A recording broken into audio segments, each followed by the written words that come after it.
جدو بندہ خود سیدھا ہوئے گا نا، خود سیدھا ہوئے گا، پھر دوسرے نو تبلیغ کرن دا بھی مزہ آئے گا، دوسرے نو گناہاں تو بچان دا بھی مزہ آئے گا۔ یار اسی دنیا داری دے اندر رہ کے ایک کوشش کرنے ہیں کہ یار جس طرح دا میں کاروبار کردا میرا یار بھی کرے، جننے پیسے میرے پر فی الحال ہے اس طرح دا کوئی صورتحال نہیں، یہ اگر کوئی تھوڑا جہا تھلے جانا تو پچھوں لتا کھچن والے بھی بتھیرے نے، تو کدھر جانا پیا؟ یہ حقیقت بات ہے، ساڈے کول کسے دی ترقی ویکھی نہیں جاندی، یہ اگر کوئی تھوڑا ترقی یافتہ ہو ہی جاندہ تو اسی تھوڑا جہا پچھوں چل بھی آ جائے پیچھے اپنی جگہ تے۔ میرے دوست، میرے عزیز، میرے محترم، جب کوئی ترقی یافتہ ہو، ترقی کی طرف جا رہا ہو تو آپ کو خوشی ہونی چاہیے کہ یہ میرا مسلمان بھائی آگے جا رہا ہے، اس مسلمان بھائی کو اللہ تعالیٰ نے ان نعمتوں سے نوازا ہے، تو دعا کیا کریں اللہ تعالیٰ اس کی نعمتوں میں اور اضافہ فرمائے اور اللہ مجھے بھی ان نعمتوں کے ساتھ نوازے، یہ دعا کیا کریں۔ ہم دنیا میں رہتے ہوئے یہ کوشش کرتے ہیں جس طرح کا میرا کاروبار ہے میرے عزیز کا بھی ہو، میرے دوست کا بھی ہو، جس طرح میں پیسے کما رہا ہوں، جس طرح میرے پاس مال و دولت ہے، میرے پاس گاڑی ہے، میرے پاس تمام اشیاء ہیں جو ضروریات کے لیے ہیں، میں چاہتا ہوں میرے دوست کے پاس بھی ہوں۔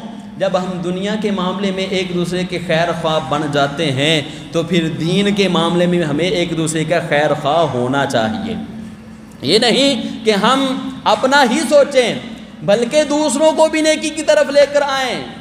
اکٹھے ہو کے ایک ہوٹل چ کھانا تے کھان ٹر جاندے جے، پیزا مال ٹر گئے یا اس طرح دی دکاناں تے ہوٹل تے ٹر کے کٹھے ہو کے، کیا کٹھے ہو کے اسی نیکی دی طرف نہیں آ سکتے؟ پیسے پا کے اسی آپس سے کھانا کھا سکتے ہیں، کیا اسی آپس سے پیسے پا کے کٹھے بیٹھ کے ذکر مصطفیٰ نہیں کر سکنے؟ میرے دوست گلاں دی سمجھ آ رہی ہے؟ اج جنہوں نہیں سمجھ آ رہی بولو ہاں سبحان اللہ، چلو جنہوں آ رہی ہو بولو ہاں سبحان اللہ، محبت نہ بولو جی سبحان اللہ۔ میرے دوست، میرے عزیز، میرے محترم، اللہ تبارک و تعالی جل شانہ نے آپ کو شعور دیا ہے، افلا تعقلون افلا یشعرون، اللہ فرماتا ہے تجھے عقل دی ہے، کیا تمہیں اس چیز کا پتہ نہیں ہے؟ تمہیں شعور دیا ہے، سمجھ دی ہے، کیا تمہیں اس چیز کا پتہ نہیں ہے؟ اللہ تعالیٰ نے انسان کو بنا کر اسے دو راستے دکھا دیے، ایک سیدھا ہے ایک الٹا ہے، فرما دیا سیدھے پر چلے گا تو تجھے میں جنت عطا کر دوں گا، اگر تو میری نافرمانی کرتا ہوا برے راستے پر چلے گا تجھے میں دوزخ میں ڈال دوں گا۔ بیڑا اسی کا پار ہوگا جو رب کا فرما بردار ہوگا، رب کے حکموں پر چلے گا، اللہ تعالیٰ اسے دنیا میں بھی اتنے نظارے دکھائے گا وہ حیران رہ جائے گا، قبر میں جائے گا اللہ تعالیٰ جنتی بچھونے عطا فرمائے گا، کل قیامت والے دن وہ تمہیں جنت جیسی نعمت سے نواز دے گا۔ میرے دوست،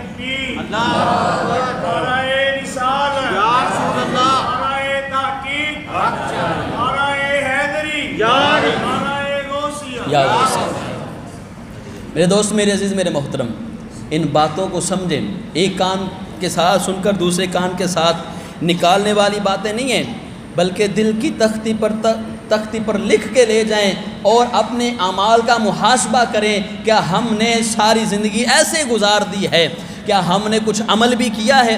حضرت عمر رضی اللہ تعالیٰ عنہ میرے مصطفیٰ علیہ الصلاۃ والسلام کے خلیفہ دوم ہیں، آپ نا ایک دن بیٹھے ہوئے تھے تو ایک بندہ آیا، قریب آ کر کہنے لگا عمر آخرت کو یاد کیا کرو۔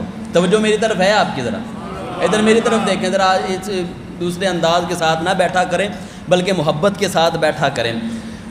حضرت عمر رضی اللہ تعالیٰ عنہ بیٹھے ہوئے تو بندہ آگے آ کر کہنے لگا عمر آخرت کو یاد کیا کرو۔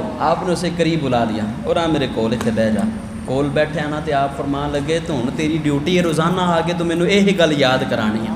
اور بندہ صبح آندا ہے تو کہندا ہے عمر آخرت یاد کر، شامی آندا ہے تو کہنا عمر آخرت یاد کر۔ حضرت عمر رضی اللہ تعالیٰ عنہ نے اس کے لیے وظیفہ بھی مقرر کیا ہوا تھا، تیری تنخواہ بھی لگی ہے بھائی، تو مجھے صبح بھی یاد کروانا ہے شام کو بھی یاد کروانا ہے کہ عمر آخرت کو یاد کر۔ وقت گزرتا گیا، کئی سال گزر گئے، حضرت عمر رضی اللہ تعالیٰ عنہ سے پاس بلایا، پھر کول بٹھا کے کہا چل ہوں تیری ڈیوٹی ختم ہی۔ وہ کہنے لگا حضور نہ معذرت دے نال یہ کوئی غلطی ہوگی تو میں معافی منگنا، معافی منگن دے کوئی حرج نہیں ہے، اسی وڈے ہون دے وچ او غلطی کر کے بھی کہنے نہیں بھائی تو غلط ہے، لیکن وہ کہنے لگا حضور اگر کوئی غلطی ہوگی تو معاف فرما دیو نا۔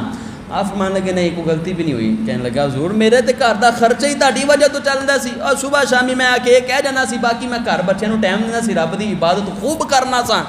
حضور کوئی غلطی ہو گیا؟ فرمایا نہیں. آپ نے نا اپنی داڑھی مبارک پکڑی اور اس میں سے ایک سفید بال نکالا اور فرمایا کہ یہ مجھے اب آخرت کی یاد دلاتا رہے گا, اب یہ مجھے آخرت کی یاد دلاتا رہے گا, اس لیے تجھے کہا ہے کہ تو چلا جا, اب نہ آنا, تیرا وظیفہ بھی ویسے چلتا رہے گا, تیرے گھر کا راشن بھی چلتا رہے گا, اب یہ جو بال ہے عمر کو آخرت کی یاد دلاتا رہے گا. میں پوچھنا چاہتا ہوں حضرت عمر رضی اللہ تعالیٰ عنہ کی ذات وہ ذات ہے جسے مصطفیٰ علیہ السلام فرمائے کہ عمر فرق کرنے والا ہے, انصاف کرنے والا ہے, عدل کرنے والا ہے. عمر یہ ہے کہ جس کی نیکیاں یہ آسمان کے ستارے ہیں ان سے بھی زیادہ ہیں, جن کے بارے میں اللہ جل شانہ کا پیارا محبوب یہ فرمائے کہ عمر اللہ تعالیٰ کی طرف سے جنت کی بشارت ہے جس پر ٹھپا لگ چکا ہو کہ تجھے جنت کی بشارت ہے, لیکن وہ جب آخرت کا معاملہ آتا ہے تو ڈرتے ہیں. تو ذرا سوچئے وہ اتنے اچھے ہو کر ڈرتے ہیں رب کے برگزیدہ بندے ہو کر, اب سوچئے ہمارے سر کے بال بھی سفید ہو چکے, ہماری داڑھی کے بال بھی سفید ہو چکے, ہم کس جگہ جا رہے ہیں؟ ہمیں اپنی آخرت کی کوئی فکر نہیں ہے.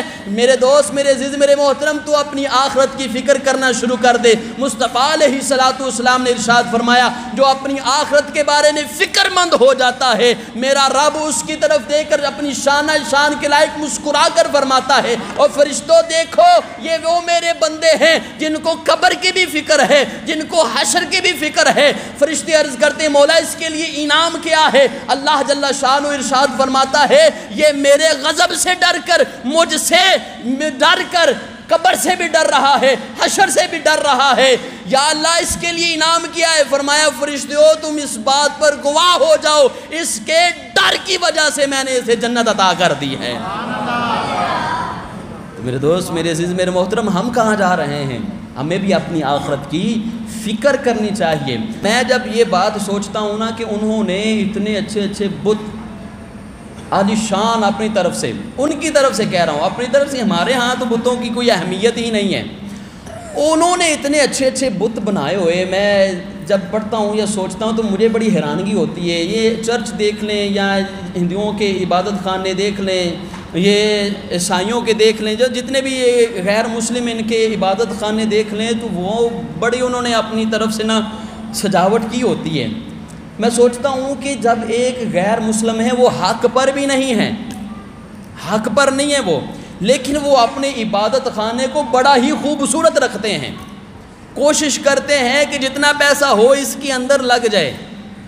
یار میں پھر اس کا نتیجہ یہ نکالتا ہوں کہ وہ غیر مسلم ہو کے اپنی عبادت خانے کی اتنی پرواہ کرتے ہیں, خوبصورت بنانے کی کوشش کرتے ہیں, وہ حق پر بھی نہیں ہیں, ہم تو پھر حق پر ہیں. ہمارا عقیدہ ایمان ہے کہ نبی پاک علیہ السلام نے جو دین دیا ہے وہ حق ہے, سچ ہے, اس کے اندر کسی طرح کی بھی شک کی گنجائش ہی نہیں ہے. تو پھر ہمارے عبادت خانوں کا آپ نے حال دیکھا ہوگا, وہ صبح شام جب جاتے ہیں تو پھر بھی عبادت خانے سے ہو کر جاتے ہیں, جب شام کو آتے ہیں تو پھر وہ ہاتھ جوڑ کے اس بت کے سامنے کھڑے ہوتے ہیں. یار وہ غیر مسلم ہو کے اپنے خداؤں کو معاذ اللہ وہ جو اپنی طرف سے انہوں نے بنائے ہوئے ہیں وہ ان کو نہیں بھولتے, تو ہم یار مسلمان ہو کر اپنے خدا کو بھولے بیٹھے ہیں. ہم سچے بھی ہیں, سچے ہونے کے باوجود ہم اپنے رب کی طرف نہیں آتے. اپنے عبادت خانوں کا حال دیکھ لیں. جب ہمارے عبادت خانوں, یہ مسجد کی یا مدارس کی یہ بات آتی نا کہ لو بھی فنڈ دیو, پھر کچھ بندے, میں کسی کو طنز بھی نہیں کر رہا, نہ آپ یہ سمجھے کہ میں کسی کو طنز کر رہا ہوں, میں ویسے ایک اپنی فیلنگ بیان کر رہا ہوں, جو میرے ساتھ ہوتا ہے وہ میں بیان کر رہا ہوں. آپ عام طور پر کسی کے سامنے بیٹھ کے نا وہ باتیں کرے گا, لو میرے کو تو یہ گڈی انج دی تے ہے کہ میں 20 لاکھ دی گڈی لے لی ہے, اور گھر دے ہوتی ہے کہ میں ماشاءاللہ 2 ٹن دا اے سی لوا لیا, چلو ٹھنڈ دے اندر بیٹھاں گے, اور میں گھر نوں انج کر لیا, اپنے کاروبار سے اتنے پیسے انویسٹ کر لے, میں انج کر لیا. اور جو کہا جانا حاجی صاحب تھوڑا جہا مسجد ال بھی دھیان, او یار حالات تانوں پتہ ہے کنج دے نے, وہ کنڈی مہنگائی ہے, پھر کدی کران گے. یہ بات سننے کے لیے ملتی ہے, یہ آگے سے جواب ملتے ہیں. تو ہمارے عبادت خانوں کے اندر یہ حال چل رہا ہے کہ جدوں کو تھوڑا جہا کہہ نہ جائے تو کر صاحب کہہ دیں جی ساڈی کچھ مسجد اخراجات نے تسی تھوڑا جہا حصہ پاؤ. پھر جواب ملتا ہے لو مولویاں نو ہور کوئی کام ہی نہیں ہے سوائے منگن تو. اب آپ کے ذہنوں میں یہ بات آ چکی ہے مولوی کوئی ویسے بھی آپ سے قاری صاحب آپ سے ویسے بھی ملنے آ جائے نا آپ کے ذہن میں یہی بات ہوتی ہے لو جی لگتا قاری صاحب منگن واسطے آ گئے ہیں انہوں نے ہن پیسے دی سوال کرنا ہے. یہ بات آپ کے ذہنوں میں چل رہی ہے. تو میرے دوست میرے عزیز میرے محترم کبھی مولوی نے یہ بھی کہا ہے کہ 10 لاکھ روپیہ مجھے دو 1000 روپیہ مجھے دو. جب بھی وہ آپ کے پاس آیا اس نے یہی کہا ہے کہ یار اللہ کے دین کو کچھ دے دو یہی کہا ہے. تو لہٰذا جب بھی یہ معاملات آئیں تو آپ کی بارگاہ میں ہاتھ باندھ کر گزارش ہے ان دین کے ساتھ اس دین کے ساتھ اپنی وابستگی رکھیں اور خوش قسمت ہیں آپ کا پیسہ دین پر لگ جاتا ہے اور یہ پیسہ آپ کو قیامت والے دن فائدہ بھی دے گا دنیا میں بھی فائدہ دے گا اور کل قیامت والے دن بھی فائدہ دے گا.